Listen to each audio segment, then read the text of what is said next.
Welcome to the लूजन। पिछले class में हम लोग इरेशनल को अच्छे से समझे थे, साथ ही रेशनल नंबर को भी अच्छे से समझ चुके थे। अब हम लोग देखेंगे जितने भी पढ़े हैं अभी तक नंबर सिस्टम में, उससे रिलेटेड ऑब्जेक्टिव्स। क्या ऑब्जेक्टिव्स हमसे सॉल्व हो पाता है? बस यही हमको सीखना है, क्योंकि इसी के लिए ऑब्जेक्टिव्स के लिए ही हम लोग इतना हर एक पार्ट में, पार्ट 1 पार्ट 2 जितने भी पार्ट्स अभी तक आप पढ़े हैं ऑब्जेक्टिव्स के लिए ही पढ़े हैं, ताकि एग्ज़ाम में मेरा ऑब्जेक्टिव्स क्या हो, अच्छे से क्लियर हो सके। तो इस कंडीशन में अब मेरा मेन जो मोटो है, मेन मेरा एम मेरा अब क्या है, ऑब्जेक्टिव सॉल्व करना। तो देखते हैं क्या सॉल्व होता है हम लोग से। अब यहाँ पर है फर्स्ट में, which of the following is a rational number. आपके सामने आपके स्क्रीन पे 4 रेशनल नंबर है। तो ये जरूरी नहीं कि अभी हम जो रेशनल नंबर लिखे हैं यही आपके एग्जाम में आएगा, कोई भी डिफरेंट रेशनल नंबर आ सकता है, लेकिन इस सेंटेंस का मीनिंग तो ऐसा ही रहेगा ना। मान लो सेंटेंस दूसरा भी लिखा है लेकिन मीनिंग तो कुछ ऐसा ही आएगा। तो क्या है, which of the following is a rational number, इसमें से कौन सा रेशनल नंबर है। अगर हम थोड़ा सा इसको एक एक स्टेप डिस्क्राइब करें तो 2 + √3।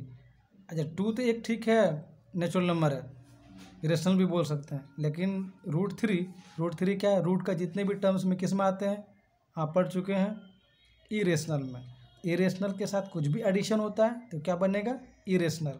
तो फिर यहाँ से एक ऑब्जेक्टिव आपके सामने फिर आ गया, the sum of rational plus irrational number is always irrational. तो यहाँ से एक ऑब्जेक्टिव फिर आपका बन जाता है, the sum of rational number and irrational number is always irrational number. चलिए फिर इस पे आते हैं 1 नंबर पे ही। तो ये तो इरेशनल हो गया, ये तो होगा नहीं। इस पे आते हैं पाई भी इरेशनल है, बता चुके थे, ये भी नहीं होगा। अच्छा √5, तो √5 भी इरेशनल है, इसको भी हम लोग ऑप्शन में नहीं ले सकते हैं। तो the right answer is D, the right answer is D number. ये मेरा राइट आंसर किसके साथ जाएगा, डी के साथ। Zero irrational number, because we can define zero is P/Q। P/Q के फॉर्म में जीरो को हम डिफाइन कर सकते हैं। तो समझ में आ रहा है, ऑब्जेक्टिव्स बन रहा है आप लोग से भी। चलिए अब नेक्स्ट आते हैं ऑब्जेक्टिव्स में, क्वेश्चन नंबर 2 में, एवरी रेशनल नंबर इज। अच्छा जितने भी रेशनल नंबर हैं वो क्या है, ऑप्शन आपके सामने। आ नेचुरल नंबर बिल्कुल हो सकता है, आ होल नंबर हो सकता है, एन इंटीजर हो सकता है। रेशनल नंबर तो किसका बना होता है, नेचुरल नंबर का भी हो सकता है, होल नंबर का भी हो सकता है, इंटीजर का भी हो सकता है। लेकिन यहाँ पे क्या लिखा है, a real number, a real number. तो क्या ये रियल नंबर में आएगा मेरा एवरी रेशनल नंबर, बिल्कुल yes, every rational number is a real number. तो किसके साथ चला जाएगा ये ऑप्शन, डी के साथ, क्योंकि जितने भी यहाँ पे रेशनल नंबर हो या फिर नेचुरल नंबर हो, होल नंबर हो, इंटीजर हो, these all are works inside in real number. Real number के इनसाइड में ये सारा वर्क करता है। तो अगर इस 4 ऑप्शन में से बेस्ट ऑप्शन की बात करें तो रियल नंबर मेरा होगा, और यही आंसर करेक्ट आंसर होगा। इसलिए कभी भी किसी भी कोई भी बोर्ड्स का एग्जाम हो, अगर 4 ऑप्शन में से जो सबसे अप्रोप्रिएट आंसर होता है हम उसी के साथ चले जाते हैं। तो रियल नंबर जब कभी भी रहे तो हम आंसर रियल नंबर के साथ करेंगे, आंसर रियल नंबर के साथ जाएंगे, ठीक है।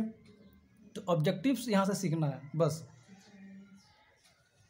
अब नेक्स्ट आते हैं क्वेश्चन नंबर 3।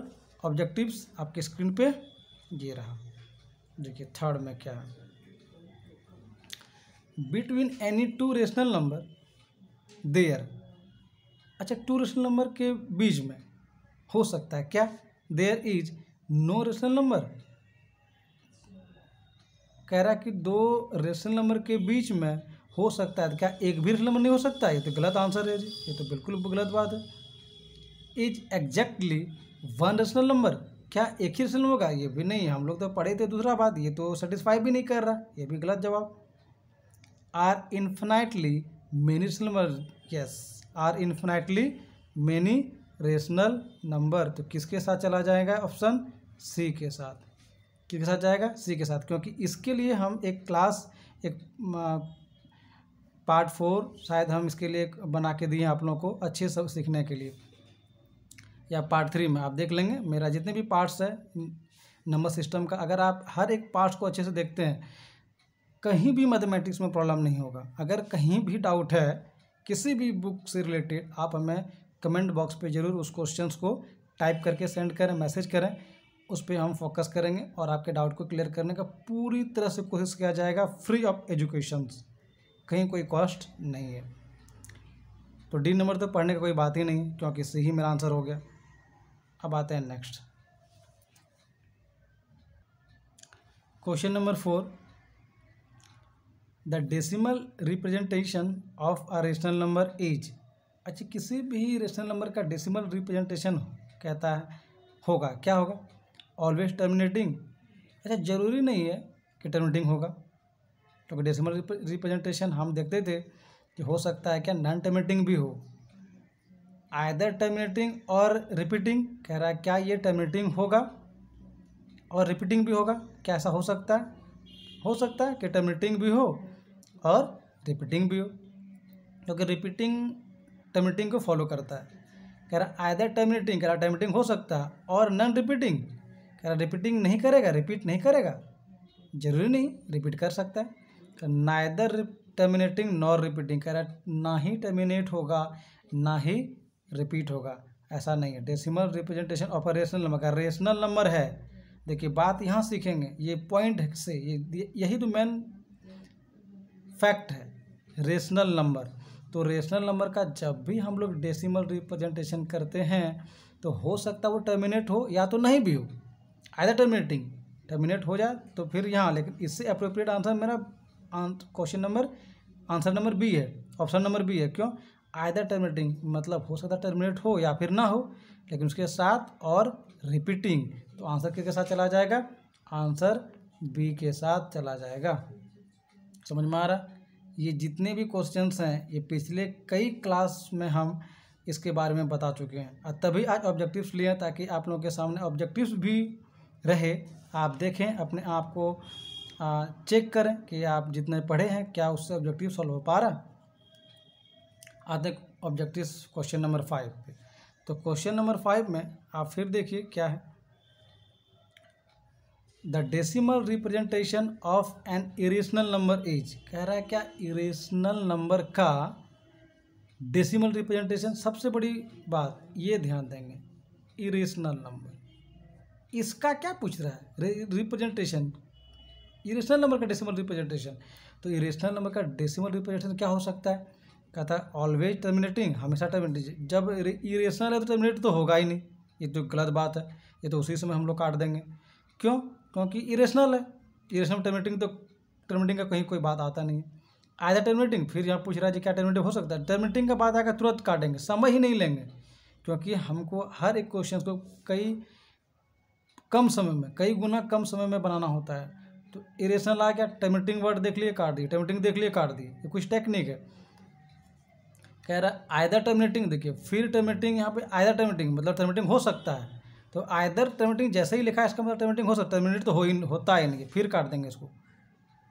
अब लिखा है नाइदर टर्मिनेटिंग नॉर रिपीटिंग, हाँ ये देखिए नाइदर टर्मिनेटिंग मतलब टर्मिनेटिंग नहीं होगा, और नॉर रिपीटिंग देखिए हम बोले थे इरेशनल होगा तो नॉर रिपीटिंग होगा। जब इरेशनल नंबर पढ़ाए हैं, जिस क्लास में भी, जिस पार्ट में भी हम पढ़ाए हैं, उस वीडियो को आप नहीं देखें तो आप उस वीडियो को पहले देखिए, इरेशनल को समझिए, तब आपसे ऑब्जेक्टिव्स एकदम धुआं उड़ेगा, एकदम धुआं, कहीं कोई दिक्कत नहीं है, आराम से बनेगा। नेक्स्ट आते हैं ऑब्जेक्टिव्स क्वेश्चन नंबर 6 पे। क्वेश्चन नंबर 6 पे जरा सा देखिए क्या है, the decimal expansion of √2 is. अच्छा, √2 का भी क्वेश्चन हम बहुत अच्छे से इरेशनल नंबर में ही बताए हैं √2 के बारे में। तो डेसिमल एक्सपेंशन ऑफ √2 इज क्या होगा? Finite decimal. अच्छा, डेसिमल एक्सपेंशन √2, तो √2 में कभी फाइनाइट हमको तो लगता है बिल्कुल नहीं, क्योंकि डॉट डॉट करके हमेशा लिखते थे, याद कीजिए उस वीडियो में डॉट डॉट करके लिखते थे, और जितनी भी डिजिट आ रहा होता था वो all are different to each other, सब एक दूसरे से क्या था? डिफरेंट था। तो कह रहा है फानाइट, तो फानाइट वर्ड है जी, आया जैसे ही तुरंत आंसर मेरा क्रॉस, क्यों? क्योंकि फानाइट तो होता नहीं है। अच्छा, यहाँ पे देखने लग रहा 414 के साथ और कुछ बढ़ता था, लेकिन यहाँ पे ये टर्मिनेट कर दिया गया। तो टर्मिनेटिंग, क्योंकि देखिए इस जगह के बाद 1 के बाद कुछ नहीं लिखा गया, कुछ नहीं लिखा गया, इसका मतलब ये टर्मिनेट है। तो decimal representation of root 2 is terminate कभी नहीं होता। टर्मिनेट जैसे आया, फानाइट आया, तुरंत काटेंगे, ऑप्शन पढ़ेंगे भी नहीं पूरा, बस देखेंगे और काट देंगे। तो सही अगर मेरा 3 गलत हो जाता है तो ऑटोमेटिक एक सही होगा।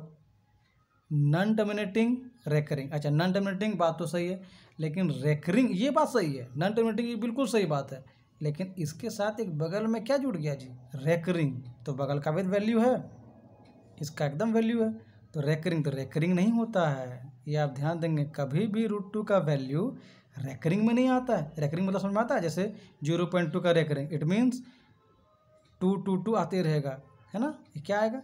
0.2 ऐसे आता चला जाएगा एंड सो ऑन। तो ध्यान देंगे, रेकरिंग वर्ड होगा फिर गलत है। तो एक लास्ट ऑप्शन मेरा क्या बच गया? ऑप्शन नंबर ये डी। तो क्या होगा? Non terminating, non recurring. समझ में आ रही है?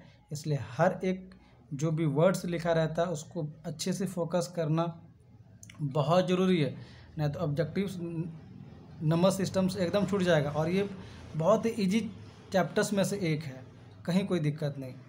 अब ये क्वेश्चंस देखते हैं, क्या कुछ क्वेश्चंस भी आता है, एनटीपीसी हो या आरआरबी का एग्ज़ाम हो या कोई भी एग्जाम्स हो, टीचिंग से रिलेटेड कोई एग्जाम्स हो, उसमें इस तरह के ऑब्जेक्टिव्स आते हैं, साथ ही कुछ क्वेश्चन सॉल्व करने के लिए भी आते हैं नंबर सिस्टम से। तो एक क्वेश्चंस देखते हैं डेमो के रूप में क्या बन पाता है। अब देखिए यहाँ पे क्वेश्चंस है ना, आपके स्क्रीन पे ये रहा क्वेश्चंस है। 2^30 + 2^29 + 2^28 + 2^27 + 2^26 इज डिवाइडेड बाय 2^26 = व्हाट? ये क्वेश्चन हम लिए हैं डेमो के रूप में। तो ये पूरा होल जो नंबर है, ये पूरा whole number is divide by 2^26। तो हम क्या किए हैं, यहाँ पे 2^26 को कॉमन ले लिए हैं। तो यहाँ से जैसे ही 2^26 कॉमन लिए तो मेरे पास 4 बच गया, क्योंकि अगर बेस इक्वल हो we have to add the powers. हम पावर को ऐड करते हैं, 26 + 4 30, तो ये मेरा हो जाएगा। फिर यहाँ से 29 है, तो base if base is equal then we have to add the power को ऐड करेंगे, तो 26 + 3 29। इसी तरह से यहाँ पे बचेगा 28 है, 2 पावर बचेगा, 27 है, 1 पावर बचेगा, 26 तो बाहर ही ले गए हैं कॉमन के लिए, तो यहाँ से क्या बचा 1 डिवाइडेड बाय, तो डिवाइड बाय 26, कोई दिक्कत नहीं। अब नेक्स्ट आते हैं, अब इसको सॉल्व करेंगे तो 16 होगा, 8 होगा, 4 होगा, 1 होगा, 2 होगा, 1 होगा, ऐड करेंगे आप 21 आएगा, ये बाहर में 26 था, और देखिए डिवाइडेड बाय 26 है, ये भी डिवाइडेड बाय 26 है, तो 26 क्या होगा जी? रिड्यूस, क्योंकि दे आर सेम इक्वल। तो मेरे पास आंसर के रूप में क्या बच जाएगा? सिर्फ और सिर्फ 21।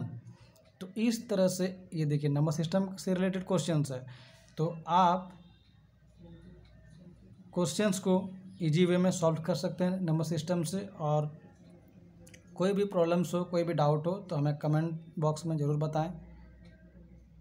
बहुत बहुत धन्यवाद।